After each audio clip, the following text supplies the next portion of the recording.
Very much. Thank you. Thank you. Well, a pleasant good morning to all of you. உங்கள் அனைவருக்கும் காலை வந்தனம். Yes, it's very true. I was born right here. நான் இங்கே பிறந்தது என்பது மிகவும் உண்மை. Although the day may come where people might question if I was even ever born.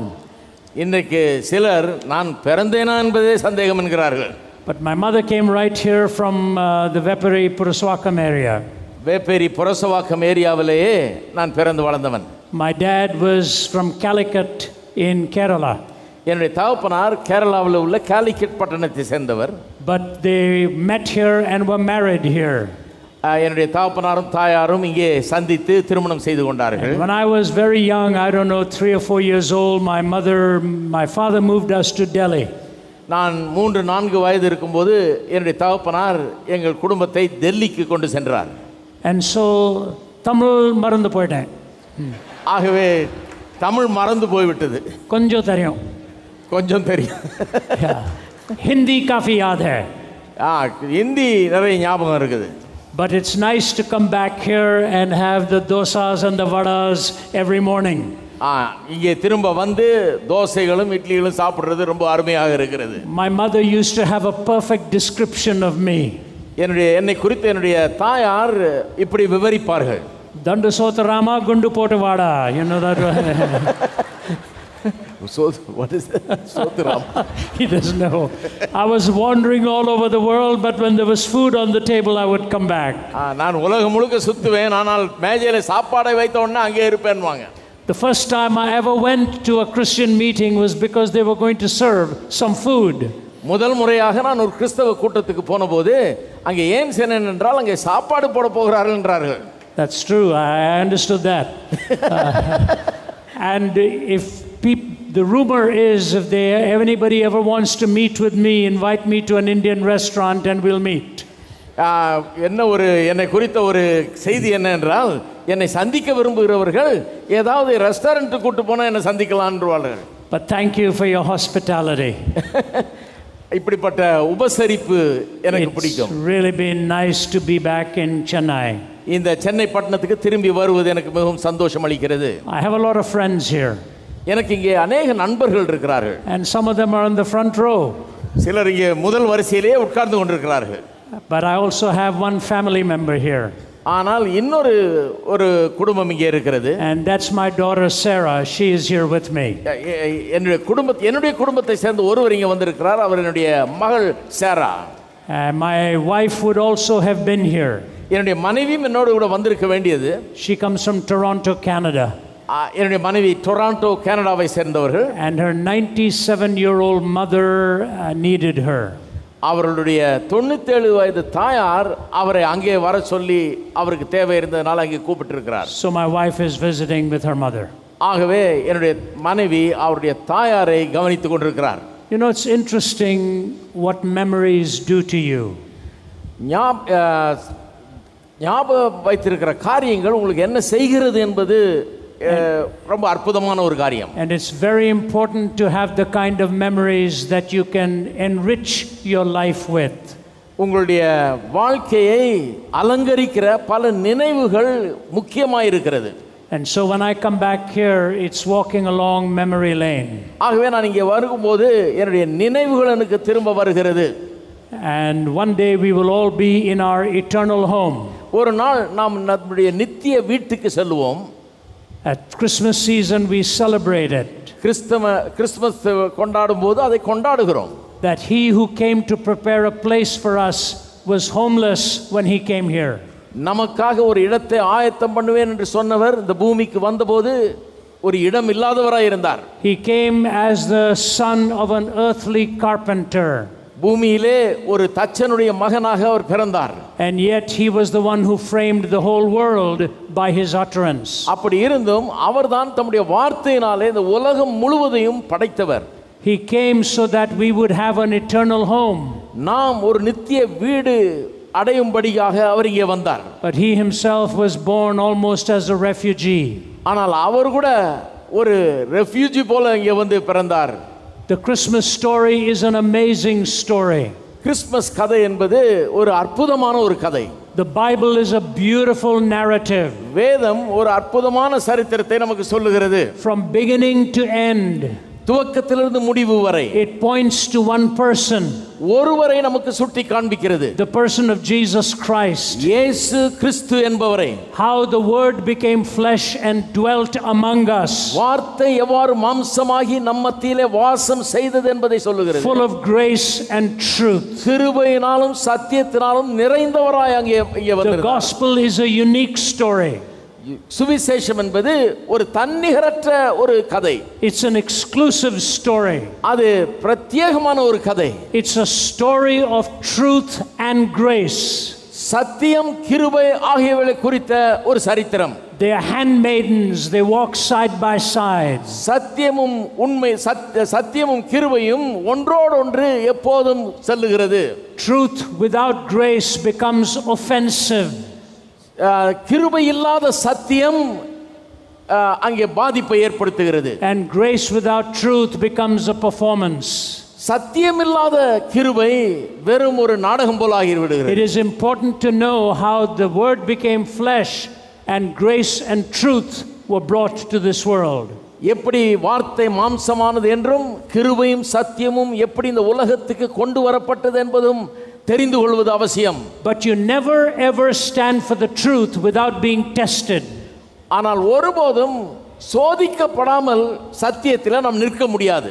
Somebody has said you are either coming out of a fire or going into a fire. ஒருவர் சொன்னார், ஒன்று நீங்கள் நெருப்பிலிருந்து வெளியே வந்து கொண்டிருக்கிறீர்கள் அல்லது நெருப்புக்குள்ளே சென்று கொண்டிருக்கிறீர்கள் என்று. Your faith will always be tested. உங்களுடைய விசுவாசம் என்றைக்குமே பரிசோதிக்கப்படும். Your grace will be tested. உங்களுடைய கிருபை பரிசோதிக்கப்படும். So much is told to us about Jesus. இயேசுவை குறித்து अनेक காரியங்கள் நமக்கு சொல்லப்படுகிறது. But there are also some spots of silence. ஆனால் சில இடங்களிலே அவரை குறித்த தகவல்கள் ஒன்றும் இல்லாமல் இருக்கிறது. He was being prepared for his public ministry. அவர் தன்னுடைய ஊழியத்துக்காக அன்றைக்கு ஆயத்தப்படுத்திக் கொண்டிருந்தார். Preparation is a vital thing. ஆயத்தப்படுவது என்பது ரொம்ப முக்கியம். Moses was being prepared for 40 years. 40 வருஷமாக மோசே ஊழியத்துக்கென்று ஆயத்தப்பட்டுக் கொண்டிருந்தார். Paul was being prepared for those 3 years.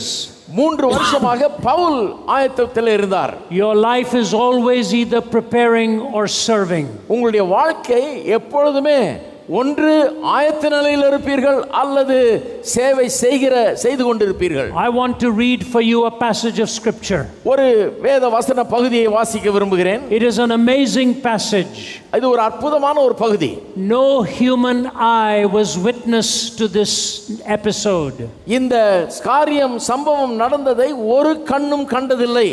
Jesus is alone in the wilderness. இயேசு தன்னந்தனியாக வனாந்தரத்திலே இருக்கிறார். He has just been baptized. அவர் அப்பொழுதுதான் ஞானஸ்நானம் பண்ணப்பட்டார். He has just been designated and affirmed. அப்பொழுதுதான் அவர் தேவகுமாரன் என்று அறிவிக்கப்பட்டார். And between the promise and the fulfillment is the parenthesis. இந்த வாக்குத்தத்தத்துக்கும் அதன் நிறைவேறுதலுக்கும் இடையே இருக்கிற அந்த காரியம் தான் இது. And that takes place in the 4th chapter of the Gospel of Matthew. அது மத்தேயு எழுதின சுவிசேஷம் 4ஆம் அதிகாரத்திலே நமக்கு சொல்லப்படுகிறது. Let me read it for you. அதை நான் வாசிக்கிறேன் உங்களுக்கு. Matthew chapter 4. மத்தேயு 4. Then Jesus was led by the Spirit into the desert to be tempted by the devil.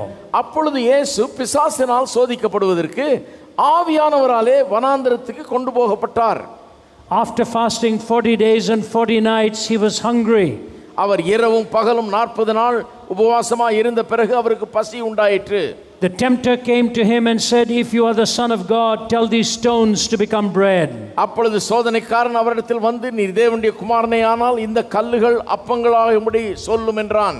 Jesus answered, "It is written, man does not live on bread alone, but on every word that comes from the mouth of God."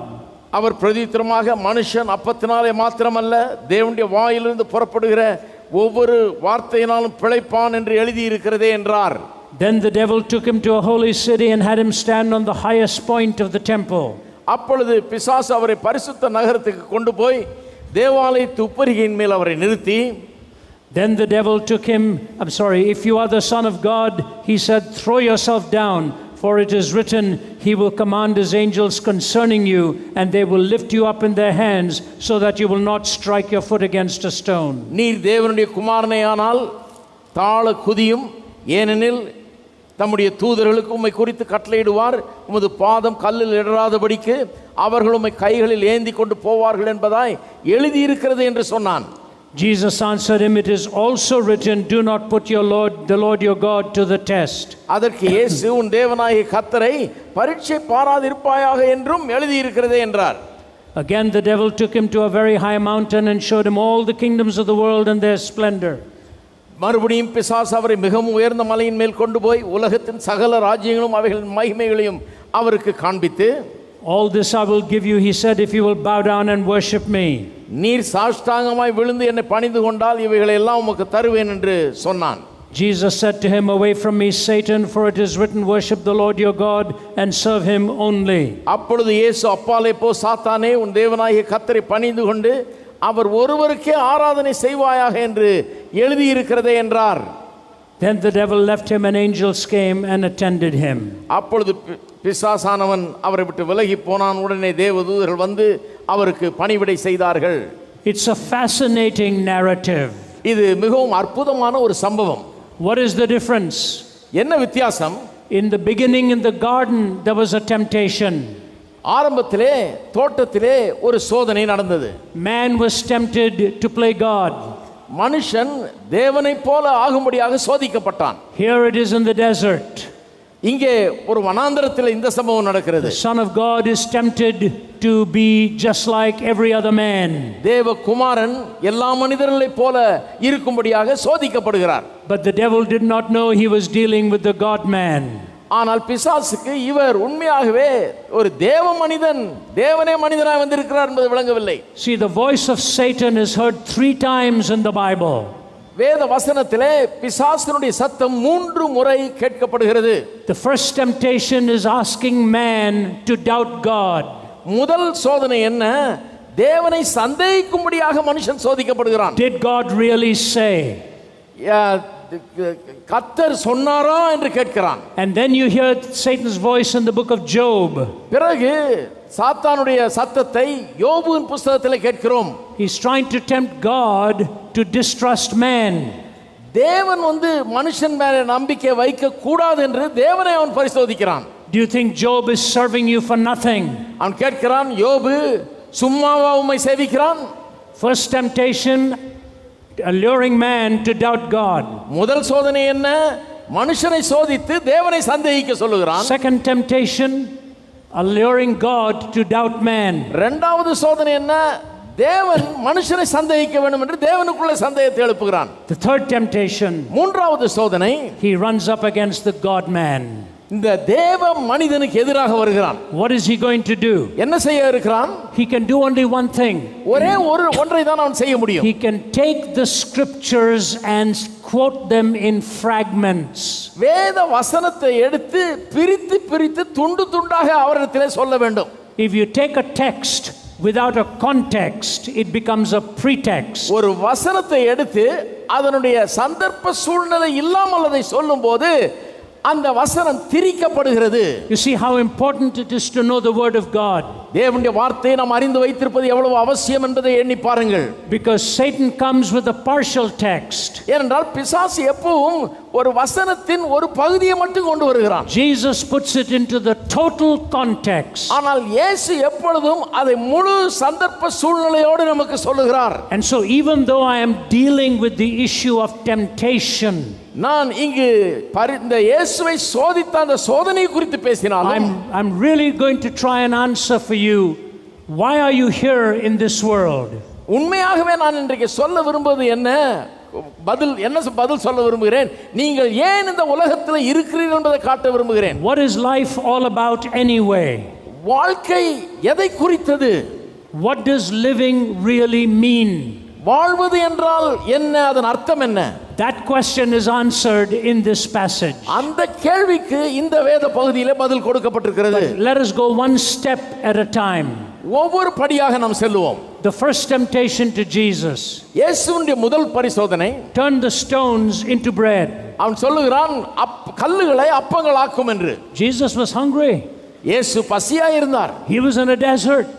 அவர் ஒரு வனாந்தரத்தில் இருக்கிறார். And the temptation had to be very intense. அந்த சோதனை மிகவும் கடினமான சோதனையாக இருக்க வேண்டும். Jesus could take the lunch of a little boy and feed thousands of people. ஒரு சிறுவனுடைய ஆகாரத்தை எடுத்து 5000 பேருக்கு உணவாய் மாற்றக்கூடியவர் இயேசு. If God had wanted to win this momentary battle, he could have done it with a miracle right then and there. இயேசு இந்த சோதனையிலே அவர் ஜெயிக்க வேண்டும் என்றால் அந்த கல்லுகளை ஒரு நிமிஷத்தில் அப்பமாக்கி இருக்க முடியும் அவர். But long term wars are never won by a momentary battle. ஆனால் நீண்ட காலத்து வெற்றிகள் தற்காலிகத்து போராட்டங்களால் ஜெயிக்கப்படுவது அல்ல. Satan knew he was going to be beaten here. சாத்தான் இங்கே தோற்க போகிறான் என்பது அவனுக்கு தெரியும். But he waited for the right moment to continue this battle. ஆனால் சரியான நேரம் வரும்படி அவன் காத்திருக்கிறான் இந்த போராட்டத்தை தொடர்வதற்கு. We will get to that. அதுக்கு நாம் வருவோம் பிறகு. Satan was after one thing.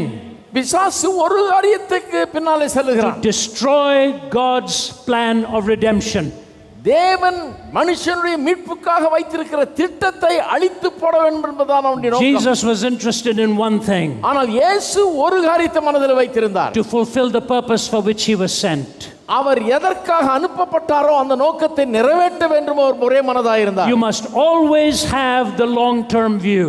நாம் எப்பொழுதும் நீண்டகால குறிக்கோளை மனதிலே வைத்து வாழ வேண்டும். When you have that long term view, you know which turns to take and which turns not to take. நீண்டகால குறிக்கோள் எங்கே செல்லுகிறோம் என்பதை குறித்து தெளிவு இருக்கும்போது எங்கே எந்த பக்கம் திரும்ப வேண்டும் என்பது நமக்கு தெளிவாய் இருக்கும். Establish your purpose in life and on that purpose base every choice. உங்களுடைய வாழ்க்கையின் நீண்டகால நோக்கத்தை முதலே ஸ்தாபிக்க வேண்டும். அந்த நோக்கத்தின்படி வாழ்க்கையின் எல்லா காரியங்களையும் நாம் தெரிந்து கொள்ள வேண்டும். In one sense, triumphs or tragedies are momentary. ஒரு விதத்தில் பார்க்க போனால் வெற்றிகளும் தோல்விகளுமே தற்காலிகமான ஒன்று. I was on a program in Washington a little while ago. கொஞ்ச நாட்களுக்கு முன்பாக வாஷிங்டன்ல ஒரு புரோகிராமுக்கு போயிருந்தேன். And there was another woman on the program. அந்த நிகழ்ச்சியில இன்னொரு பெண் ஒருவர் வந்திருந்தார். She was in her late 40s. அவர்கள் 40 வயதுக்கு மேற்பட்டவர்கள். Completely blind. முற்றிலும் கண் பார்வையற்றவர். I think she'd gone blind about 15-16 years ago. அதற்கு முன்னால ஒரு 15-16 வருஷத்துக்கு முன்பாக அவர் கண் பார்வையை இழந்து விட்டார். She said something that moved me deeply. அவர் சொன்ன காரியம் என்னுடைய இருதயத்தை அப்படியே அசைத்தது. She said, it's a terrifying thought for me that every morning when I open my eyes I am still living in the dark. எனக்கு என்ன ஒரு பயமளிக்கக்கூடிய ஒரு எண்ணம் என்று சொன்னால் ஒவ்வொரு நாளும் நான் கண்ணை திறக்கும் போது நான் இன்னும் இருளிலே தான் வாழ்ந்து கொண்டிருக்கிறேன் என்பதை நினைக்கும் போதே பயங்கரமாக இருக்கிறது என்றார். Every day I live in the dark. ஒவ்வொரு நாளும் இருளிலே வாழுகிறேன். And somebody asked me, how do you live like this? ஒருவர் என்னை கேட்டார் என்று சொன்னார், அதாவது நீங்கள் எப்படி இப்படி வாழுகிறீர்கள் என்று கேட்டாராம். And so here's what she said. அவருக்கு இவர் இப்படியாக பதில் அளித்தார். My blindness is temporary. என்னுடைய பார்வையற்ற நிலை தற்காலிகமானது. I will open my eyes and live for eternity. ஆனால் என்னுடைய கண் திறக்கப்பட்டு நான் நித்தியமாக வாழ்வேன். This world is a short time, eternity is a long time. இந்த உலகம் தற்காலிகமானது, நித்தியமானது. And so here's the temptation. ஆகவே சோதனை இதுதான். Turn the stones into bread. கல்லுகளை அப்பங்களாக்கும் என்கிறான். Jesus said no. இயேசு சொன்னார் முடியாது. Man shall not live by bread alone but by every word that proceeds from the mouth of God. மனுஷன் அப்பத்தினாலே மாத்திரமல்ல தேவனுடைய வாயிலிருந்து புறப்படுகிற ஒவ்வொரு வார்த்தையினாலும் பிழைப்பான் என்கிறார். It's a fascinating response. இந்த பதில் அற்புதமானது. What Jesus is really saying is this. இயேசு என்ன சொல்லுகிறார் என்றால், your problem and my problem உன்னுடைய பிரச்சனையும் என்னுடைய பிரச்சனையும் is not fundamentally material. அது வெறும் இந்த உலகத்துக்கு அடுத்தது அல்ல. That the fundamental problem within you and me is spiritual. உங்களுக்கும் எனக்கும் உள்ள பிரச்சனை ஆவிக்குரிய ஒரு பிரச்சனை. The book of Romans explains it like this. ரோமருக்கு எழுதின நிருபம் இப்படியாக அதை விவரிக்கிறது. First we reject God. முதலாவது நாம் தேவனை தள்ளுகிறோம் நம்முடைய வாழ்க்கையிலிருந்து. Then we are alienated from God. பிறகு நாம் தேவனிடத்திலிருந்து துண்டிக்கப்படுகிறோம். Then we are dominated by sin. பிறகு பாவம் நம்மை ஆண்டு கொள்ளுகிறது. And the condemnation of God comes. பிறகு தேவனுடைய ஆக்கினை நம் மீது வருகிறது. Rejection. அதன் மூலமாக நாம் தள்ளப்படுகிறோம். Alienation. துண்டிக்கப்படுகிறோம். Domination. அதன் பிறகு நாம் ஆளப்படுகிறோம். Condemnation. அதன் பிறகு ஆக்கினைக்குள்ளாக தீர்க்கப்படுகிறோம். This is the path of our journey in life. இதுதான் நம்முடைய வாழ்க்கை பாதை. You must understand one thing. ஒரு காரியத்தை நாம் புரிந்து கொள்ள வேண்டும். Sin may be attractive. பாவம் கவர்ச்சியாய் இருக்கலாம். But sin disfigures you. ஆனால் பாவம் நம்மை உருக்குலைக்கிறது. And ultimately will destroy you. கடைசியிலே அது நம்மை அழித்து விடுகிறது. That's what God said to Cain. அதைத்தான் தேவன் காயினுக்கு சொன்னார். If you do what is right, will you not be accepted? நீ சரியானதை செய்தால் நீ ஏற்றுக்கொள்ளப்பட மாட்டாயோ? But sin is waiting at the door. It desires to have you. ஆனால் பாவம் உன்னுடைய வாசற்படியிலே இருக்கிறது. அது உன்னை ஆள காத்திருக்கிறது என்றார். Take a look at our world today. இன்றைக்கு நம்முடைய உலகத்தை பாருங்கள். We are watching humanity being destroyed by sin. மனுவர்க்கமே பாவத்தினால் அழிக்கப்படுகிறதை நாம் காண்கிறோம். All over the world we are seeing it. உலகம் முழுவதும் இதை பார்க்கிறோம். In America we wake up every morning.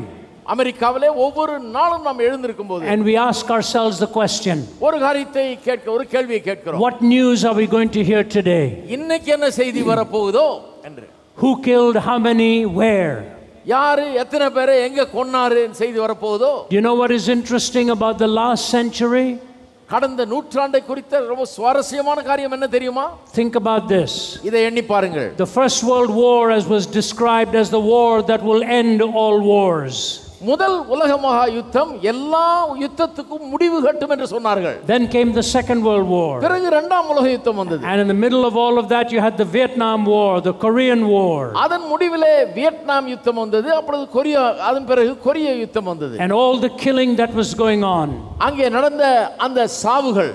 Do you know that in the 20th century we killed more people in war than all of the previous centuries combined? உங்களுக்கு தெரியுமா 20ஆம் நூற்றாண்டிலே கடந்த எல்லா நூற்றாண்டுகளிலும் மொத்தமாய் நடந்த கொலைகளை காட்டிலும் அதிக கொலைகள் சாவுகள் 20ஆம் நூற்றாண்டிலே நடைபெற்றது என்று? For many years I have told this story and it's the simplest way to get the truth across. அநேக வருஷங்களாக நான் இந்த ஒரு கதையை சொல்லி வருகிறேன். ரொம்ப எளிதாக சத்தியத்தை அது வெளிப்படுத்தும். The most famous 20th century journalist in the United Kingdom was a man by the name of Malcolm Muggeridge. England தேசத்தை சேர்ந்த மிகப்பெரிய பத்திரிகையாளர் ஒருவர் இருக்கிறார். அவருடைய பெயர் மால்கம் மகரிட்ஜ் என்பவர். He loved India. இந்தியாவை அதிகமாய் நேசித்தவர். He wrote so much about India. இந்தியாவை குறித்து நிறைய எழுதி இருக்கிறார் அவர். He taught journalism in India. இந்தியாவிலே வந்து வாழ்ந்து பத்திரிகையாளர்களுக்கு அவர் போதித்திருக்கிறார். I had the privilege of meeting Malcolm Muggeridge 7 months before he passed away. அவர் மரிப்பதற்கு 7 மாதத்துக்கு முன்பு அவரை சந்திக்கும் வாய்ப்பு எனக்கு கிடைத்தது. His house had so many pictures of his memories from India. இந்தியாவின் நினைவாக பல படங்களை அவர் வீடு முழுவதும் மாட்டி வைத்திருந்தார். But he looks back to India to trace his spiritual journey. ஏனென்றால் அவர் தன்னுடைய ஆவிக்குரிய பயணத்தை இந்தியாவிலே தான் ஆரம்பித்தார் என்று சொல்லுகிறார். You see, he was living in the south. அவர் இங்கே தெற்கு பகுதியில் வாழ்ந்து வந்தார். And he woke up one morning. ஒரு காலை வேளையில எழுந்தாராம். And he went to the river to have a swim. அந்த ஆற்றிலே போய் நீந்தலாம் என்று போனாராம். And in the distance he saw a woman come to have her morning bath. தூரத்திலே ஒரு பெண் ஒருவள் ஆற்றுக்குள்ளே இறங்கி கொண்டிருக்கிறாள் குளிக்கும்படியாக. And his evil heart began to beat out evil desires. அவருடைய பொல்லாத இருதயமானது பொல்லாத ஆசையை அவருக்கு தூண்டியது. So he started to swim towards her. ஆகவே தண்ணீரில் இறங்கி அவளை நோக்கி நீந்தினாராம். He said in his heart he knew he shouldn't be doing this. அவருடைய உள்ளம் சொல்லுகிறது இவர் இதை செய்யக்கூடாது என்று. But he kept swimming. ஆனால் நீந்தி போகிறார். And he came closer and closer to the woman. கிட்ட அந்த பெண்ணை நெருங்கி நெருங்கி வந்து விட்டார். She had wanted to be private. அவள் தனியாக குளித்துக் கொண்டிருக்கிறாள். But he came closer. அவள் அருகிலே வந்து விட்டார் அவர். And he lifted his head out of the water. வந்தவர் தண்ணிக்குள்ள இருந்து தலையை தூக்கினார். And this terrified woman covered her arms over her body like this. பயந்து போன அந்த பெண் தன்னுடைய சரீரத்தை தன்னுடைய கைகளால் மூடிக்கொண்டாளாம். And Muggeridge says this. மகரிட்ஜ் இதை சொல்லுகிறார். I looked at her face. அவளுடைய முகத்தை நான் கண்டேன். And I realized she was a woman with leprosy. அவள் ஒரு குஷ்டரோகியான பெண் என்பதை அப்பொழுதுதான் எனக்கு தெரிந்தது என்றார். And I could see her hands full of leprosy. கை முழுவதும் அந்த குஷ்டரோகத்தினால் அழிந்திருந்தது. He said I felt sick in my stomach. என்னுடைய வயிற்று அப்படியே பெரட்டுகிறது போல இருந்தது என்றார். I was about to say what an ugly woman. நான் என்ன அசிங்க அவலட்சணமான ஒரு பெண் என்று வாயை திறந்து சொல்லலாம் என்று இருந்தேன். And then he said, but that was not the right response. ஆனால் எனக்குள்ளே சொல்லிக் கொண்டேன், அதல்ல விஷயம். The right response was to know what an ugly heart he was living with. எது சரியான விஷயம் என்றால் என்னுடைய இருதயம் எவ்வளவு பொல்லாததா இருக்கிறது. We ask about all the evil that is around in the world. இந்த உலகத்தில் இருக்கிற எல்லா தீமையும் நாம் பார்க்கிறோம். Have we dealt with the evil that is inside our world? ஆனால் நம்முடைய உலகமாகிய இந்த இருதயத்துக்குள்ள இருக்கிற தீமையை நாம் மேற்கொண்டிருக்கிறோமா? Have we seen how wretched this heart is? நம்முடைய இருதயம் எவ்வளவு பொல்லாதது என்பதை கண்டிருக்கிறோமா?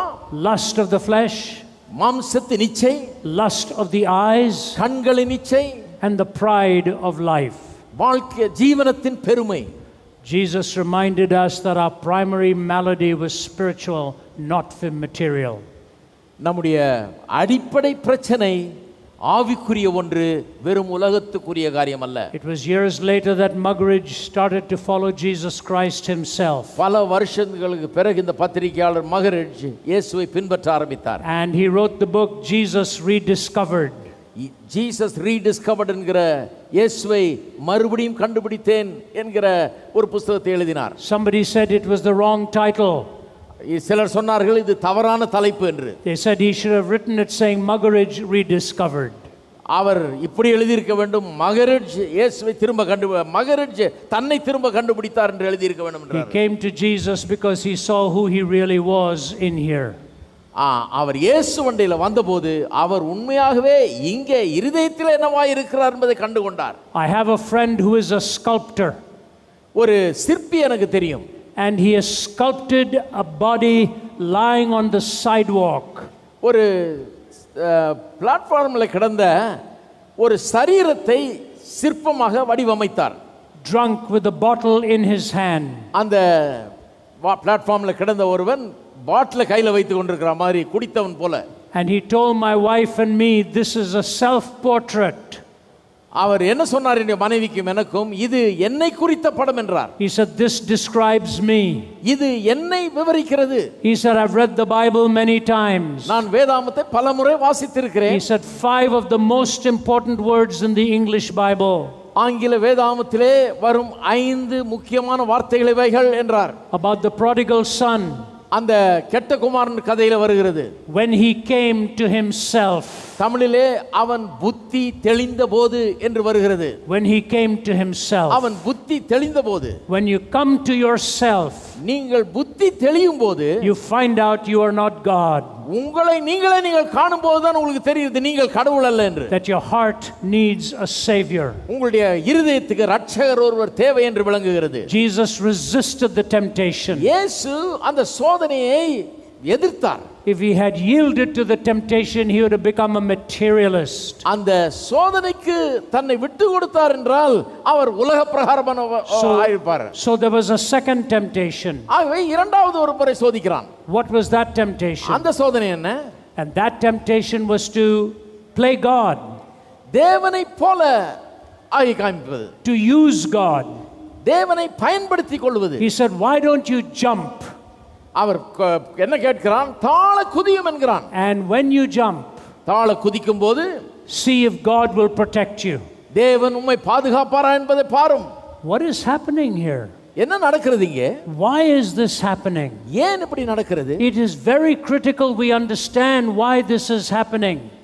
என்ன எதற்காக இப்படி நடக்கிறது என்பதை புரிந்து கொள்வது ரொம்ப அவசியம். You see, if Jesus had yielded to this temptation, இயேசு இந்த சோதனைக்கு உட்பட்டிருந்தார் என்றால் what would have happened? என்ன நடந்திருக்கும்?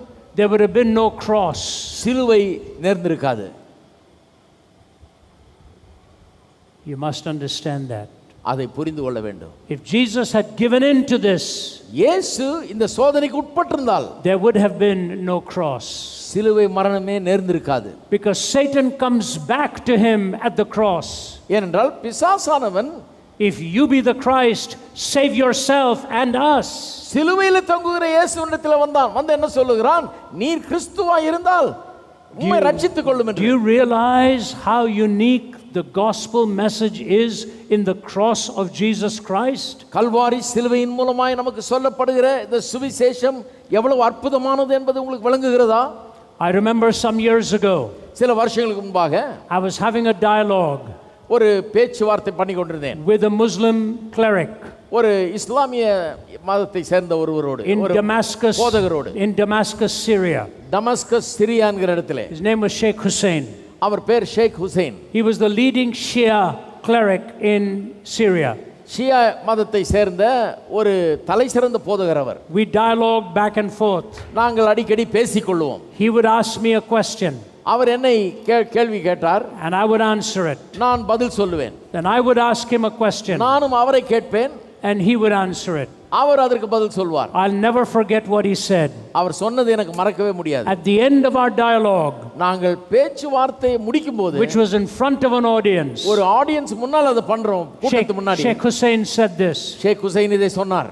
He said, Professor Zacharias, சொன்னார், professor ஜக்கராயஸ், I want to say something to you. ஒரு காரியத்தை உங்களுக்கு சொல்ல விரும்புகிறேன். He said, maybe the time has come ஒருவேளை நேரம் வந்து விட்டது, when we in the Muslim world have to stop asking if Jesus died on the cross. இஸ்லாமியர்களாகிய நாங்கள் இயேசு உண்மையாகவே சிலுவையிலே மரித்தாரா என்று என்கிற கேள்வியை கேட்பதை நிறுத்தும் காலம் வந்து விட்டது என்றார். And to start asking the question, அந்த கேள்வியை கேட்கிறதை நிறுத்த வேண்டும் என்கிறார். why did he die on the cross? அதை நிறுத்திட்டு ஏன் அவர் சிலுவையில் மரித்தார் என்ற கேள்வியை கேட்க வேண்டும் என்றார். Not if, but why. மரித்தாரா என்கிற கேள்வி அல்ல, ஏன் மரித்தார் என்கிற கேள்வியை கேட்க வேண்டும். Some years ago I was speaking at the opening day of the United Nations. சில வருஷங்களுக்கு முன்பதாக யுனைடெட் நேஷன்ஸினுடைய முதல் நாள் ஆரம்ப நாளில் பிரசங்கம் பண்ணினேன். It is by invitation to any ambassador who wants to come. அந்த கூட்டத்தில் கலந்து கொள்ள அம்பாசிடர்கள் வரவழைக்கப்பட்டிருந்தார்கள். யார் வேண்டுமென்றாலும் வரலாம். It's called the United Nations Prayer Breakfast. அது United Nations Prayer Breakfast என்று அழைப்பார்கள். And you have to be very careful when you speak there. அங்கே பேசும்போது ரொம்ப ஜாக்கிரதையாய் பேச வேண்டும். Because there are people of many different faiths. ஏனென்றால் பல மதங்களை சேர்ந்தவர்கள் இருக்கிறார்கள் அங்கே. But they asked me to speak on a difficult subject. ஆனால் ஒரு கஷ்டமான காரியத்தை குறித்து பேச சொன்னார்கள். This was the subject. காரியம் இதுதான். Everything around us is changing. நம்மை சுற்றி இருக்கிற எல்லாம் மாறிக்கொண்டிருக்கிறது. Values are changing. மனுஷர்களுடைய வேல்யூஸ் மாறிக்கொண்டிருக்கிறது. All the ethics, all the morals are changing. எல்லா அந்த சன்மார்க்க நெறிகள் எல்லாம் மாறிக்கொண்டிருக்கிறது. How do you find an absolute? எப்படி நீங்கள் இதுதான் சத்தியம் என்று ஒன்றை எப்படி சொல்ல முடியும்? How do you find the eternally true?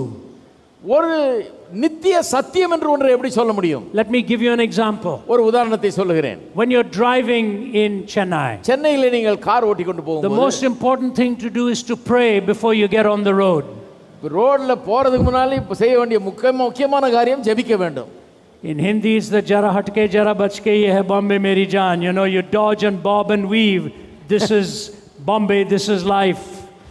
ஹிந்தியில சொல்லுவாங்க, அப்படி இப்படியும் போறப்ப அடிபடாம பாத்துக்கிட்டு போறதுக்கே சரியா இருக்குது. Very good. Well done. Very good. Yeah. So you dodge and bob and weave. இப்படி அப்படியும் அடிபடாம பாத்துட்டு போறது. And you come to a traffic light. பிறகு ஒரு லைட்டுக்கு வர்றோம். When you see the red light, red லைட்டை பாக்கும்போது, it's not there for Christmas. அது கிறிஸ்மஸ்னு போடல அவங்க light. It is there to tell you to stop. அந்த சிவப்பு விளக்கு என்ன சொல்லுது? நில்லுன்னுது. And so you stop. ஆகவே நிற்க வேண்டும். And you're just looking around waiting for the light to turn green. அந்த விளக்கண்டில் நின்னு அங்கேயும் பார்த்துட்டு இருக்கீங்க பச்சை நிறம் மாறுறதுக்கு. And you look at the lane next to you. உங்களுக்கு பக்கத்துல இருக்கிற அங்கே நின்று கொண்டிருக்கிற காரை பார்க்கிறீங்க. And you see that that car is moving. அந்த கார் ஏற்கனவே நகர ஆரம்பிக்குது. But you're not sure. ஆனா உங்களுக்கு நிச்சயமா தெரியல. You're not sure whether that car is moving or whether you are moving. நீங்க பார்க்கும்போது அந்த கார் நகருதா இல்ல நான் நகர்ந்துட்டு இருக்கேன்னு தெரியல. Does that happen? பாத்துறீங்களா அது? What do? என்ன பண்ணுவீங்க? You immediately press your brake harder. சந்தேகம் இருக்கும்போது உடனே உங்க பிரேக்கை நீங்க அழுத்த ஆரம்பிப்பீங்க. You want to make sure that you're not moving. நீங்க நகராம இருக்கணும்னு அதை அழுத்துவீர்கள். But then you look outside. பிறகு வெளியே பார்க்கிறீர்கள். And you're still not sure. இன்னும் உங்களுக்கு சந்தேகமா இருக்கு. What do? என்ன பண்ணுவீங்க? You look towards a tree or a lamppost or a building. ஒரு மரத்தையோ அல்லது ஒரு விளக்கு கம்பத்தையோ அல்லது ஒரு கட்டடத்தையோ பார்ப்பீர்கள். That which is not supposed to move. நகராத ஒன்றை பார்க்க வேண்டும். And you measure yourself by that. அதை கொண்டு நீங்கள் நகர்ந்து கொண்டிருக்கிறீர்களா என்பதை நீங்கள் நிதானிக்கலாம். That is your absolute. அதுதான் உங்களுடைய உண்மை, சத்தியம். What would happen if the trees and the buildings and the lampposts started to move also? என்ன நடக்கும்? மரமும் கட்டடமும் இந்த விளக்கு கம்பங்களும் நகர ஆரம்பிச்சதுன்னா என்ன ஆகும்? You would be in a real mess. அப்போ உங்களுக்கு உண்மையாகவே குழப்பம் ஏற்படும். That's why 35,000 feet in the air, a pilot looks at his instruments. ஆகவே தான் விமானத்திலே 25,000 அடி உயரத்திலே பறந்து கொண்டிருக்கும் போது அந்த விமானி தன்னுடைய கருவிகளை அங்கே பார்க்கிறார். Because there are no trees and buildings and lampposts at that level. ஏனென்றால் அங்க பார்க்கிறதுக்கு மரமும் இல்ல, விளக்கு கம்பமும் இல்ல, கட்டடங்களும் இல்ல. He needs an absolute. அவருக்கு பார்க்கிறதுக்கு அப்படி ஏதாவது ஒன்று இருக்க வேணும், ஸ்திரமான ஒன்று இருக்க வேணும், அசையாதது. So I'm talking to the UN ambassadors. ஆகவே அந்த UN ambassadors பத்தியில பேசுகிறேன். I say there are 4 things you have to decide in life. நான் சொன்னேன் நீங்கள் வாழ்க்கையில 4 காரியங்களை தீர்மானிக்க வேண்டும். How to define evil. எப்படி நீங்கள் இந்த உலகத்தில் இருக்க பொல்லாப்புக்கு அர்த்தம் சொல்லுகிறீர்கள்? How to define justice. எப்படி நீதிக்கு அர்த்தம் சொல்லுகிறீர்கள்? How to define love. எப்படி அன்பை அர்த்தம் சொல்லுகிறீர்கள்? And how to know forgiveness. எப்படி பாவ மன்னிப்புக்கு அர்த்தம் சொல்லுகிறீர்கள்? Evil. பொல்லாப்பு, justice, நீதி, love, அன்பு, forgiveness, மன்னிப்பு. And they're all sitting and listening. அவர்கள் எல்லாரும் உட்கார்ந்து கேட்டுக்கொண்டிருக்கிறார்கள். I said there is one place in the world where these 4 things come together. இந்த 4 காரியங்களும் ஒன்றாய் வருகிற ஒரு இடம் இருக்கிறது. On a hill called Calvary. Kalvari என்னும் ஒரு மலை மீது. The evil that is in the human heart. இருதயத்தில் இருக்கிற பொல்லாப்பு. The justice by which God lives. தேவன் நீதியுள்ளவராய் இருக்கிறாரே அந்த நீதியுள்ள வாழ்க்கை. The love that he expresses. அவர் காண்பிக்கும் அன்பு. And the forgiveness that he offers. அவர் கொடுக்கும் மன்னிப்பு. There was silence in the auditorium. அந்த இடம் முழுவதும் அமைதியால் நிறைந்தது அன்றைக்கு. And some of the ambassadors were standing in line to come and shake hands at the end of it. முடிந்த பிறகு சில தேசத்தின் பிரதிநிதிகள் அங்கே வரிசையாய் நின்றார்கள் என்னுடைய கரத்தை குலுக்குவதற்கு. And one ambassador said this to me. ஒரு பிரதிநிதி சொன்னார். He said, Mr. Zacharias. அவர் சொன்னார், Mr. Zacharias, I don't like my job. என்னுடைய வேலை எனக்கு அவ்வளவா பிடிக்கல. I live a very lonely life. நான் ஒரு தனிமையான ஒரு வாழ்க்கை வாழுகிறேன். I'm the ambassador for my country here. என்னுடைய தேசத்தின் தூதுவராக நான் இருக்கிறேன். He said, I miss my family. என்னுடைய குடும்பம் என்னோடு இல்லாதது எனக்கு வருத்தமா இருக்கிறது. Sometimes wonder if we are accomplishing anything out here. சில நேரத்திலே இங்கே நாம் இருக்கிறதன் மூலமாக ஏதாவது பயன் இருக்கிறதா என்பதை நான் எண்ணி பார்ப்பேன். And he said, every morning I ask myself the question. ஒவ்வொரு காலையும் நான் இந்த கேள்வியை நான் கேட்கிறேன். Why am I here? நான் ஏன் இங்கே இருக்கிறேன் என்ற கேள்வியை. Today I have found my answer. இன்றைக்கு நான் அதற்கான பதிலை கண்டுபிடித்து விட்டேன். My country is atheistic. என்னுடைய தேசம் நாத்திக தேசம். But today I found my answer. ஆனால் என்னுடைய பதிலை நான் கண்டுபிடித்து விட்டேன். I came here to find God. இங்கே தேவனை கண்டுபிடிக்க வந்தேன். I came here to find Jesus Christ. இயேசுவை கண்டுகொள்ள வந்தேன். Will you pray with me? என்னோடு ஜெபிப்பீர்களா என்று கேட்டார். How amazing. என்ன ஆச்சரியம் பாருங்க. How amazing. என்ன ஆச்சரியம். He was an ambassador for his country. தன்னுடைய தேசத்தின் தூதுவர். And he knew he needed God and the saving work of grace. அவருக்கு தெரிகிறது அவருக்கு தேவன் தேவை, ரட்சிப்பின் கிருபை தேவை என்று. A man in Mumbai stood up at an open forum. நான் நடத்தின ஒரு கூட்டத்திலே ஒரு மனிதன் எழுந்து நின்றார் மும்பையிலே. And he said to me, Mr. Zacharias, அவர் சொன்னார், Mr. Zacharias, I have a question for you. உங்களுக்கு ஒரு கேள்வியை வைத்திருக்கிறேன். My wife and I have a disagreement. என்னுடைய மனைவிக்கும் எனக்கும் ஒரு கருத்து வேற்றுமை It's on இருக்கிறது. the question of whether I need a guru. எனக்கு ஒரு குரு அவசியமா என்கிற கேள்வி எங்களுக்குள்ள எழுந்திருக்கிறது. My wife says we all need a guru. என்னுடைய மனைவி சொல்லுகிறார் நமக்கு எல்லாருக்குமே யாராவது ஒரு குரு அவசியம். I said I'm not sure. நான் சொன்னேன் எனக்கு அவ்வளவு நிச்சயமா தெரியவில்லை. What do you have to say to us? நீங்கள் என்ன சொல்லுகிறீர்கள் என்றார். I said the first thing I want to say to you is I don't want to get into middle of an argument between a husband and a wife. நான் சொன்னேன் முதல் காரியம் நீங்க ரெண்டு பேரும் கருத்து வேற்றுமையில இருக்கிறீங்க, இதுக்கு நடுவுல நான் பூவ விரும்பலன்னு சொன்னேன். But the second thing I want to say to you is இரண்டாவது காரியம் ஒன்றை சொல்லுகிறேன். I said I like your question. உங்களுடைய கேள்வி எனக்கு பிடிச்சிருக்குது. In your end of your question you said is a guru necessary? நீங்கள் கேட்கிறீர்கள் ஒரு குரு நமக்கு அவசியமா என்று. I said here's my answer. என்னுடைய பதில் இதுதான். Only that is necessary which meets your greatest need. உங்களுடைய தேவைகளை மிகப்பெரிய தேவையை எது சந்திக்கிறதோ அது உங்களுக்கு அவசியம். And your greatest need is not for a guru, your greatest need is for a savior. உங்களுடைய மிகப்பெரிய தேவை ஒரு குரு அல்ல, ஒரு ரட்சகர். I said if your guru also needs the savior. உங்களுடைய குருவுக்கும் ஒரு ரட்சகர் தேவை. And if your guru doesn't go ahead. And if your guru doesn't have the savior, his answers are going to be invaluable for eternity. உங்களுக்கு இருக்கிற குருவுக்கே ரட்சகரை தெரியலனா அவர் கொடுக்கும் பதில்கள் மெய்யாகவே பிரயோஜனமுள்ளதா இருக்காது நித்தியத்திலே. We need the savior. நமக்கு ரட்சகர் அவசியம். We need his forgiveness. அவருடைய மன்னிப்பு அவசியம். We need the provision that he's made for your sin and mine. உங்களுடைய பாவங்களுக்காகவும் என்னுடைய பாவங்களுக்கும் அவர் ஏற்படுத்தின அந்த பிராயச்சித்தம் நமக்கு அவசியம். There is no other faith in the world that offers you a loving savior. இந்த உலகத்திலே வேற எந்த மதமும் மார்க்கமும் ஒரு அன்புள்ள ரட்சகரை உங்களுக்கு வெளிப்படுத்துவது கிடையாது. Some years ago, சில வருஷங்களுக்கு முன்பாக terrorists marched into 2 hotels in Mumbai. பயங்கரவாதிகள் பம்பாய் பட்டணத்திலே ஒரு ஹோட்டலுக்குள்ளே சென்றார்கள். At the Oberoi Hotel and the Taj Mahal Hotel. Oberoi ஹோட்டல்லையும் Taj Mahal ஹோட்டலுக்குள்ளேயும். I was visiting there a little while after that.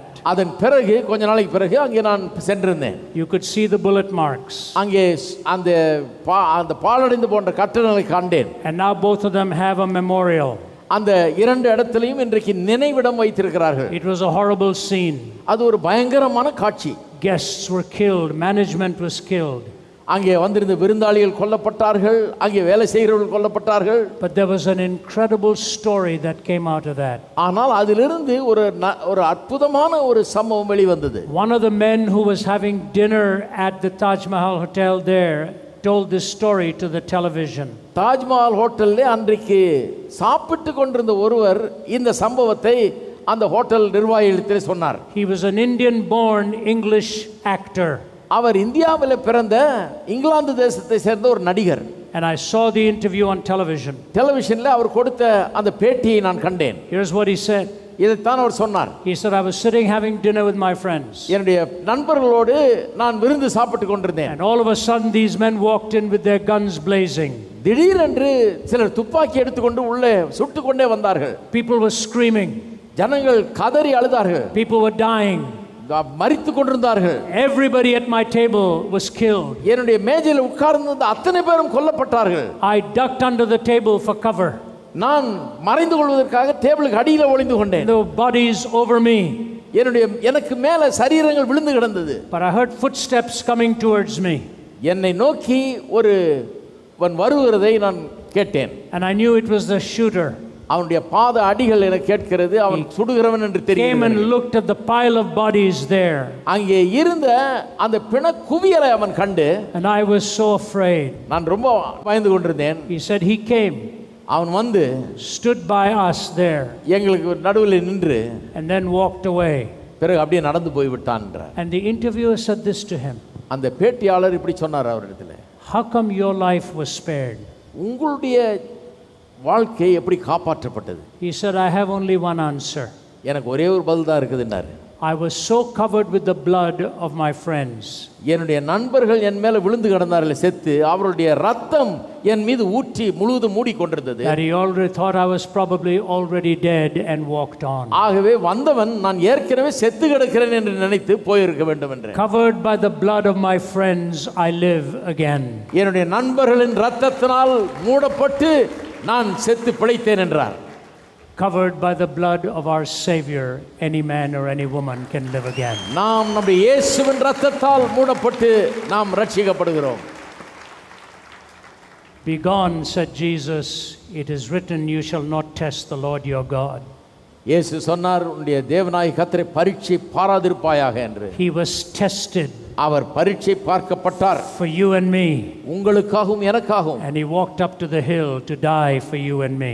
உங்களுக்காகவும் எனக்காகவும் மரிக்கும்படியாக அந்த கல்வாரி மலை மீது அவர் சென்றார். By his blood we are saved. அவருடைய இரத்தத்தால் நாம் ரட்சிக்கப்படுகிறோம். And we are covered. நாம் மூடப்படுகிறோம். And we are protected. நாம் காக்கப்படுகிறோம். Turn these stones into bread. No. அவர் சொன்னார், கல்லுகளை அப்பங்களாக்குன்னு சொன்னா முடியாதுன்றாரு. Your problem is spiritual. உங்களுடைய பிரச்சனை ஆவிக்குரிய ஒன்று.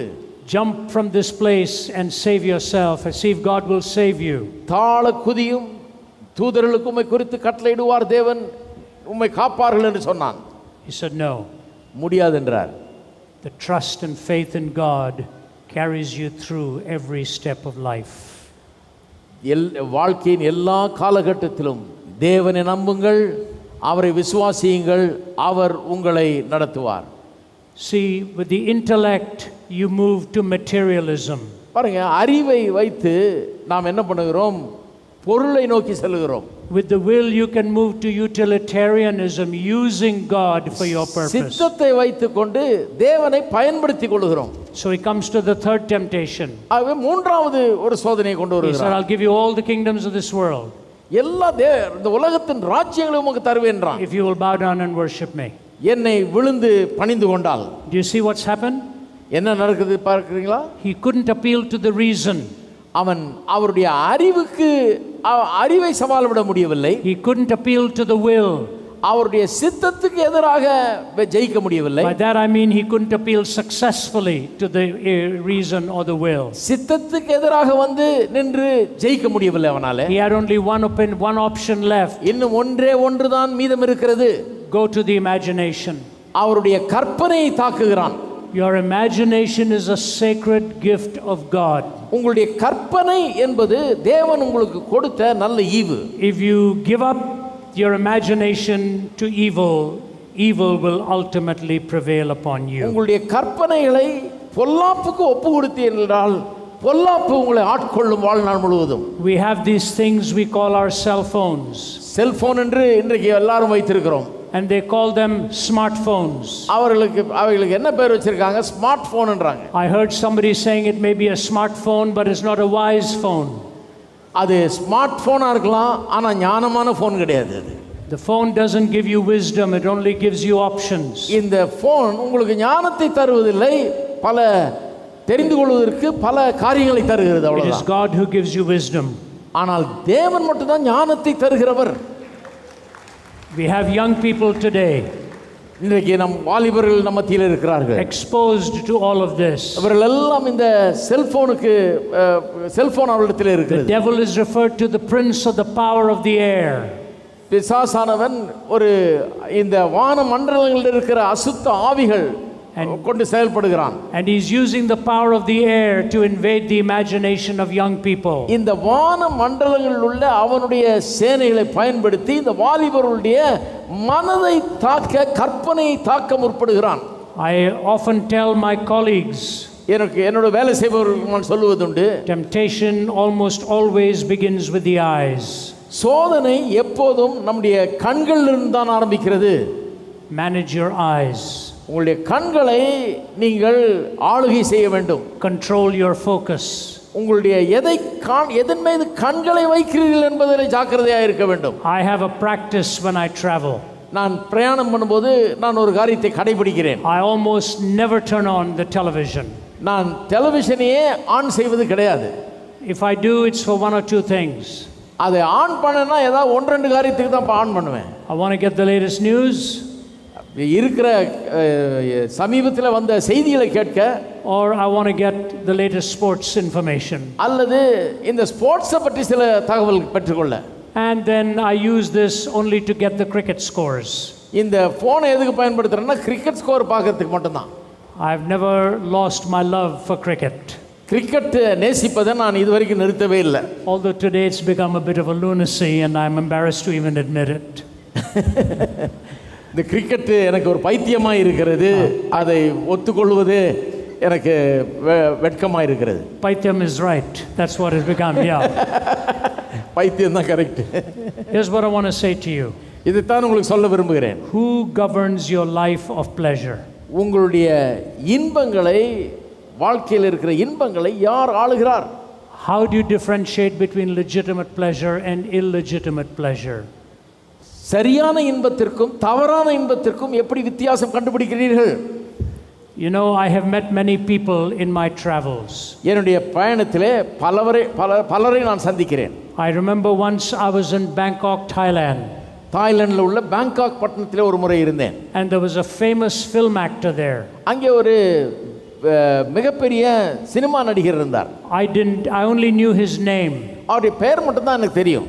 And the general manager of the hotel called me in my room. அந்த ஹோட்டலுடைய ஜெனரல் மேனேஜர் என்னை அறையில் அழைத்து, and he said, there's a famous actor here, he needs to see you. ஒரு பிரபல நடிகர் ஒருவர் வந்திருக்கிறார், அவர் உங்களை பார்க்க வேண்டும் என்று விரும்புகிறார் என்றார்.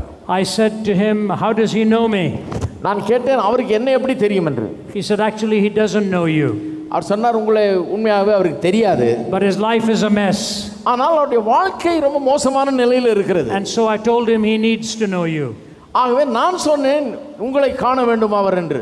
So I said, thank you for offering my services.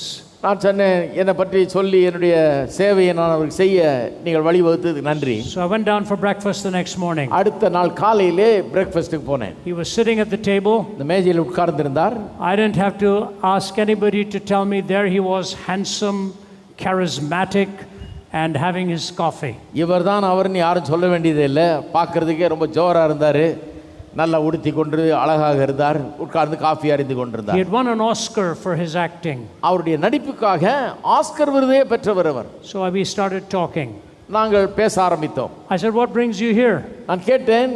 He said, I'm here to promote a film that I've produced. இங்கே எதற்காக வந்திருக்கிறீர்கள் என்று அவர் சொன்னார். இங்கே ஒரு என்னுடைய படம் ஒன்றை ப்ரோமோட் பண்ணுறதுக்காக வந்திருக்கேன். I said, why are you doing it in Thailand? ஏன் தாய்லாந்தில் கொண்டு வந்து இதை ப்ரோமோட் பண்ணி கொண்டிருக்கிறீர்கள் என்று. Shouldn't you be doing it in Hollywood? ஹாலிவுட்ல பண்ணணும்னு. He said, in Hollywood films, if you don't have sex or violence, there's no market. ஹாலிவுட்ல கவர்ச்சியும் அங்கே வயலன்ஸும் இல்லைன்னா அங்கே விற்காது அது. So I'm trying to promote it in Thailand and in Asia. ஆகவே ஆசியாவிலும் தாய்லாந்திலும் இதை promote பண்ண விரும்புகிறேன் என்றார். I said, tell me your story. நான் சொன்னேன், உங்களுடைய கதையை எனக்கு சொல்லுங்கள்னு. And he poured out his life. அவருடைய வாழ்க்கை கதையை அவர் சொன்னார். His forearm was bigger than my upper arm. அவருடைய கை என்னுடைய கையின் மேல் பகுதியை காட்டிலும் பெருசா இருந்தது. And he started to tremble. அவர் அப்படியே நடுங்க ஆரம்பித்தார். And here's what he said. அவர் சொன்னார், I've got an Academy Award. நான் அகாடமி அவார்ட்லாம் வின் பண்ணியிருக்கேன். I've made a lot of money. நிறைய பணம் சம்பாதிச்சிட்டேன். I'm very famous. நான் மிகவும் பிரபலமாக இருக்கிறேன். But I have lost my family completely. ஆனால் என்னுடைய குடும்பத்தை முற்றிலுமாய் இழந்து விட்டேன் என்றார். I have no fellowship with my family, my sons or my daughters. I'm alienated from them. என்னுடைய மகன்கள் மகள்கள் என்னுடைய குடும்பத்தோடு எனக்கு எந்த தொடர்பும் இல்லை, துண்டிக்கப்பட்டு விட்டேன் என்றார். At the end of the morning, அந்த காலை வேளையின் கடைசியில் I put my hand on his arm. அவருடைய கரத்தின் மீது என்னுடைய கரத்தை கையை and I started to pray for him. அவருக்காக ஜெபிக்க ஆரம்பித்தேன். His whole arm was trembling like that. கை அப்படியே நடுங்குது. He'd lost everything. அவர் எல்லாவற்றையும் இழந்து விட்டார். If I call him today, இன்னைக்கு அவரை அழைத்தேன் என்றால் போன்ல, he picks up his phone. Our phone எடுக்கிறார். And he automatically says, hi Ravi. அவர் சொல்வார், ஹாய் ரவி என்று. How are you doing? எப்படி இருக்கிறார்கள் என்று. And I say to him, I'm calling to find out how you are doing. நான் சொல்லுவேன், நீங்க எப்படி இருக்கிறீங்கன்னு கேட்கலாம் தான் ஃபோன் பண்ணேன். You see, the price of pleasure can take away the greatest things of value.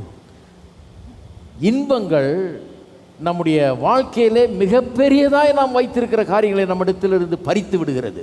Pleasure is fleeting. இன்பம் தற்காலிகமானது, பறந்து போய்விடும். So where do you find pleasure? இன்பத்தை எங்கே நாம் காண வேண்டும்? You have to find it in the expression of your worship before the living God. அதை எங்கே கண்டுபிடிக்க வேண்டும் என்றால் தேவனை ஆராதிப்பதிலே தான் கண்டுபிடிக்க வேண்டும். Satan wants your worship. சாத்தான் உங்களுடைய ஆராதனையை விரும்புகிறான். He knows that's what God is looking for in you to worship him. அவனுக்கு தெரியும் தேவன் அவரை ஆராதிக்க வேண்டும் என்று உங்களை வைத்திருக்கிறார் என்று. For the Father seeketh such to worship him. பிதாவானவர் இப்படிப்பட்டவர்கள் ஆவியோடு தொழுது கொள்கிறவர்கள் தம்மை ஆராதிக்க வேண்டும் என்று விரும்புகிறார். That's what God is looking for in you.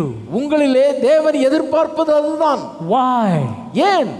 Because in worshiping him you find out why you were made. அவரை ஆராதிக்கும் போதுதான் நீங்கள் எதற்காக உண்டாக்கப்பட்டிருக்கிறீர்கள் என்பதை கண்டுபிடிக்க முடியும். Worshiping him may bring him glory.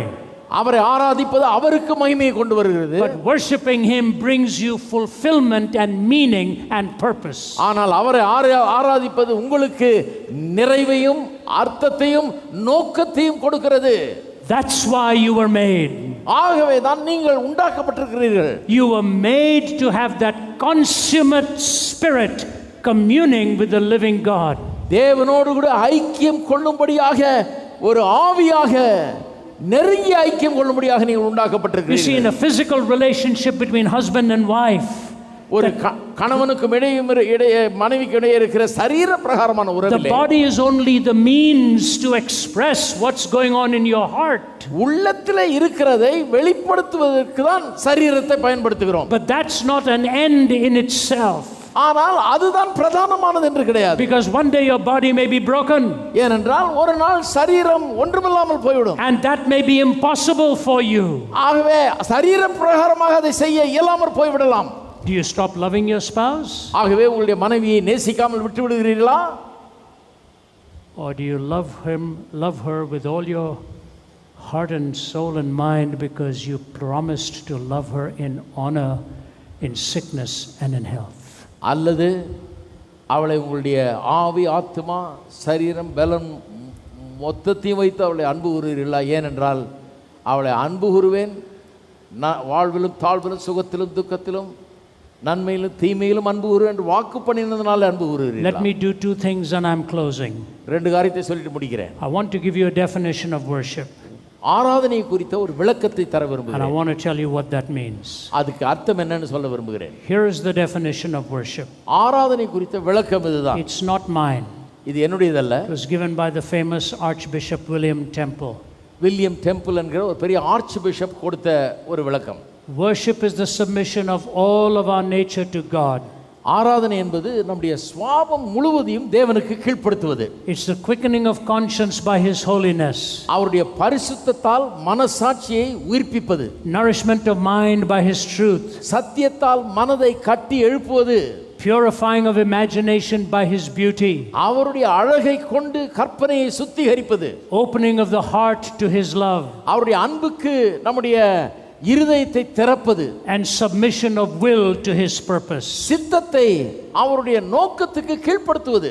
Conscience, mind, heart, will. நம்முடைய மனசாட்சி, நம்முடைய சித்தம், நம்முடைய மனது எல்லாவற்றையும் தேவனுக்கு கீழ்ப்படுத்துவது. All this expressed எல்லாவற்றையும் is the greatest expression of the human experience. எல்லாவற்றையும் வெளிப்படுத்தி தேவனுக்கு எல்லாவற்றையும் கீழ்ப்படுத்துவதுதான் மனுஷன் காண்பிக்கக்கூடிய மிகப்பெரிய ஆராதனை. Expressed to God. தேவனிடத்தில் அதை வெளிப்படுத்துகிறோம். The greatest expression you have is worship. நமக்கு இருக்கிற மிகப்பெரிய ஒரு காரியமே ஆராதனை தான். That's why Satan wants you. ஆகவே தான் பிசாசு உங்களை அடைய விரும்புகிறான். He wants to take you away from the purpose for which you were made and to serve his purpose instead. நீங்கள் எந்த நோக்கத்துக்காக உண்டாக்கப்பட்டீர்களோ அந்த நோக்கத்திலிருந்து உங்களை விலக்கி அவனுடைய நோக்கத்தை நீங்கள் சேவிக்கும்படியாக விரும்புகிறான். That's why churches teach. ஆகவே தான் சபைகள் போதிக்கின்றன. To reach the mind. மனதை அங்கே ஆளுவதற்கு. That's why we sing. ஆகவே தான் நாம் பாடுகிறோம். To stir the imagination. நம்முடைய கற்பனைகளை தூண்டி எழுப்புவதற்கு. That's why we take the Lord's Supper. ஆகவே தான் கர்த்தருடைய பந்தியிலே பங்கு கொள்கிறோம். To touch, to taste, to commune. அதை தொட்டு அதை வாங்கி புசித்து குடித்து அவரோடு ஒன்றாகும்படியாக. That's why we have fellowship with each other. ஆகவே தான் ஒருவரோடொருவர் ஐக்கியம் கொள்கிறோம். Worship is the greatest expression of your soul. ஆராதனை என்பது உங்களுடைய ஆத்துமாவின் முழு வெளிப்பாடு. You see, in every other faith, எல்லா மதங்களிலும் you go to the temple. ஒரு கோயிலுக்கு செல்லுகிறீர்கள். In the Christian faith, ஆனால் கிறிஸ்தவ மதத்திலே you bring the temple with you. ஆலயத்தை உங்களோடு கொண்டு வருகிறீர்கள். This is the temple of the living God. இது ஜீவனுள்ள தேவனுடைய ஆலயமாய் இருக்கிறது. You can worship him riding a bicycle or in a taxi. ஒரு டாக்ஸில போகும்போதும் நீங்கள் ஆராதிக்கலாம், ஒரு சைக்கிள்ல போய் கொண்டிருக்கும் போதும் நீங்கள் ஆராதிக்கலாம். In fact, here's what I want to say to you. கவனிங்கள் சொல்ல விரும்புகிறதை. The only reason you're here is not to worship. நீங்கள் இங்கே வந்திருப்பது ஆராதிப்பதற்கல்ல. You're here to worship in community. நீங்கள் இங்கே ஒன்று கூடி ஆராதிக்க முடியா வந்திருக்கிறீர்கள். You were already worshiping before you came here. நீங்க வர்றதுக்கு முன்னாடியே ஆராதிச்சிட்டு தான் இருக்கிறீங்க. You and I cannot keep worship to 2 hours on Sunday. நீங்களும் நானும் ஆராதனையை வெறும் வாரத்துக்கு ஒரு முறை ஞாயிற்றுக்கிழமையில 2 மணி நேரத்துக்குள்ள அடைக்கிட முடியாது. Worship runs parallel with your life. ஆராதனை என்பது நம்முடைய வாழ்க்கையோடு செல்லுகிறது. That's why we give our money. ஆகவே தான் நம்முடைய பணத்தை கொடுக்கிறோம். That's why we love our neighbor. ஆகவே தான் நம்முடைய அயலானை நேசிக்கிறோம். That's why we bring hope to people. ஆகவே தான் ஜனங்களுக்கு நம்பிக்கையை கொடுக்கிறோம். And that's why we provide for the needy. அதற்காக தான் ஏழை எளியவர்களுடைய தேவைகளை சந்திக்க முற்படுகிறோம். That's why we love one another. ஆகவே தான் நாம் ஒருவரை ஒருவர் அன்பு கூறுகிறோம். Here's my challenge to you. நான் உங்களுக்கு ஒரு சவாலை விடுகிறேன். Jesus was tested. இயேசு பரிசோதிக்கப்பட்டார். To materialism.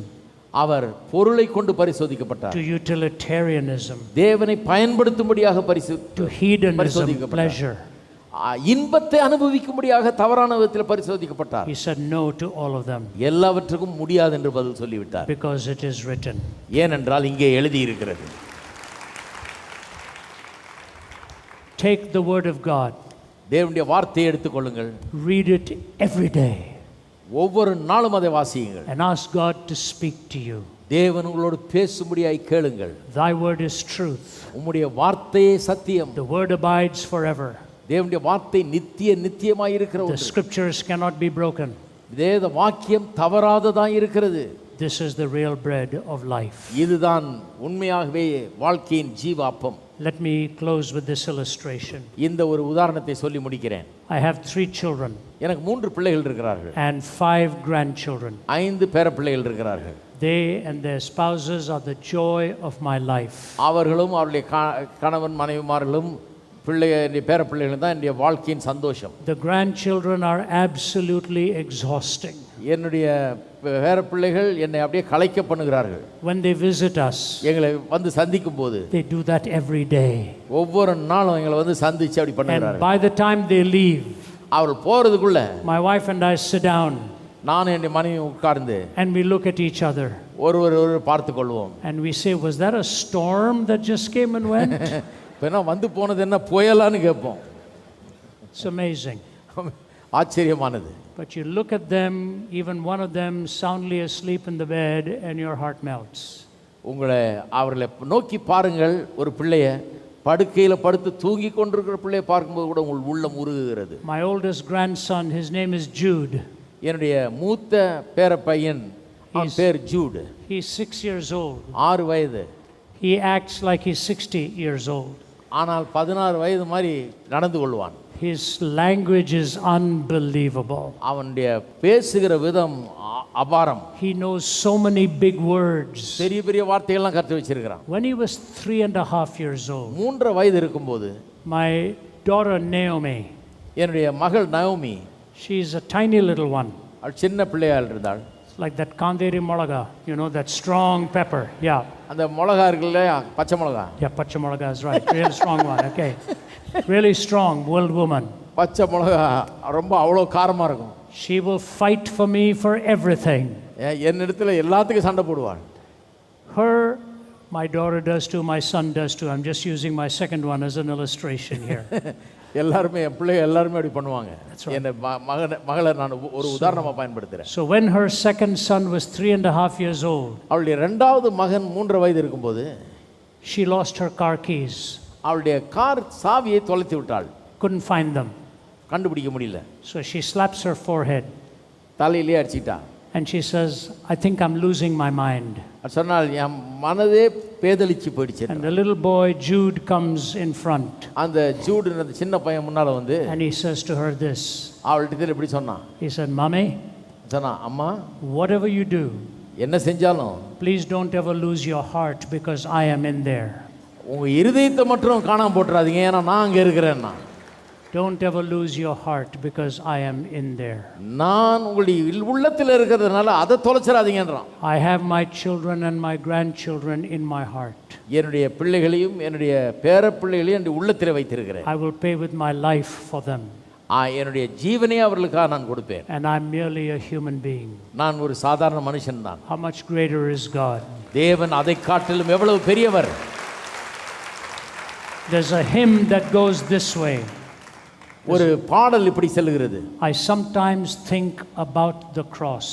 சில நேரங்களிலே நான் சிலுவை குறித்து எண்ணி பார்க்கிறேன். And shut my eyes and try to see. நான் என்னுடைய கண்களை மூடி பார்க்க முயற்சிக்கிறேன். The cruel nails, the crown of thorns, and Jesus crucified for me. அவருடைய கைகளில் அடிக்கப்பட்ட அந்த கொடூரமான ஆணிகளையும் தலையில் வைக்கப்பட்ட அந்த முள் கிரீடத்தையும் அவர் எனக்காக சிலுவையில் அறையப்பட்டதையும் எண்ணி பார்க்கிறேன். But even if I could see him, I would see only a little part. அவரை பார்த்தாலும் ஒரு சிறிய பகுதியை மட்டுமே பார்க்க முடிகிறது. Of that great love which like a fire is always burning in his heart. அந்த அன்பு ஒரு அக்கினியை போல அவருடைய உள்ளத்திலே எரிந்து கொண்டிருக்கிறது. Even if I could see him die, I would only see a little part. அவர் மரிக்கிறதை நான் கண்டால் கூட ஒரு சிறிய பகுதியை தான் காண முடியும். Of that great love which like a fire is always burning in his heart. அவருடைய அன்பு அக்கினியை போல அவருடைய உள்ளத்திலே கொழுந்து விட்டு எரிந்து கொண்டிருக்கிறது. God's love for you burns within his heart. தேவனுடைய அன்பு உங்களுக்காக அவருடைய இருதயத்துக்குள் கொழுந்து விட்டு எரிந்து கொண்டிருக்கிறது. That's why he said no to the tempter. ஆகவே தான் சோதிக்கிறவனை பார்த்து அவன் சொல்லுகிறதை செய்ய முடியாது என்றார். So that he could go to Calvary.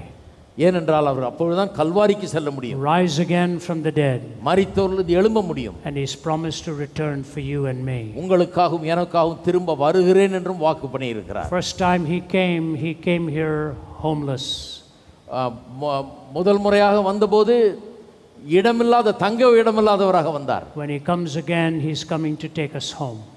அவர் திரும்ப வரும்போது ஒரு வீட்டை ஆயத்தம் பண்ணி அங்கே நம்மை கொண்டு போக முடியாது வருகிறார். To prepare a place for you and me is his mission now. அவர் உங்களையும் என்னையும் ஆயத்தப்படுத்தி கொண்டிருக்கிறார். அவருடைய வேலை அதுதான் இன்றைக்கு. But that preparation is in your heart and mine. அந்த ஆயத்தம் இன்றைக்கு உங்களுடைய உள்ளத்திலும் என்னுடைய உள்ளத்திலும் நடந்து கொண்டிருக்கிறது. Do you know him? அவரை நீங்கள் அறிந்திருக்கிறீர்களா? Have you committed your life to him? அவருக்கு உங்களுடைய வாழ்க்கையை ஒப்பு கொடுத்திருக்கிறீர்களா? Do you worship him in spirit and in truth? அவரை ஆவியோடும் உண்மையோடும் தொழுது கொள்கிறீர்களா? Those of you listening in another part of the world, உலகத்தின் மற்ற பகுதியிலிருந்து கேட்டுக்கொண்டிருக்கிறவர்கள், you may be in your living room or your bedroom or your office. உங்களுடைய வீட்டிலே படுக்கறையிலோ அல்லது உங்களுடைய அலுவலகத்திலே உட்கார்ந்து கேட்டுக்கொண்டிருக்கலாம். You may be alone or you may be with your friends. தனியாகவோ நண்பர்களோடோ இருக்கலாம். God is there in your room. உங்களுடைய அறையிலே தேவன் அங்கே இருக்கிறார். He will answer the cry of your heart. உங்களுடைய இருதயத்தின் வேண்டுதலை அவர் கேட்பார். Invite him in. அவரை நீங்கள் உங்கள் வாழ்க்கைக்குள்ள அழையுங்கள். Let this heart become his home. உங்களுடைய இருதயம் அவருடைய இல்லமாய் மாறட்டும். And promise to worship him in spirit and in truth. அவரை ஆவியோடும் உண்மையோடும் தொழுது கொள்ள அவருக்கு உங்களை அர்ப்பணியுங்கள். He went through the wilderness. அவர் வனாந்தரத்தின் ஊடே சென்றார். So that you and I can be in the eternal garden. நாம் நித்தியமாக அவருடைய தோட்டத்திலே வாழும்படியாக. May God bless you. கர்த்தர் உங்களை ஆசீர்வதிப்பாராக. Thank you for hearing me. பொறுமையாய் கேட்டதுக்கு நன்றி. And thank you for the translation. Thank you so much.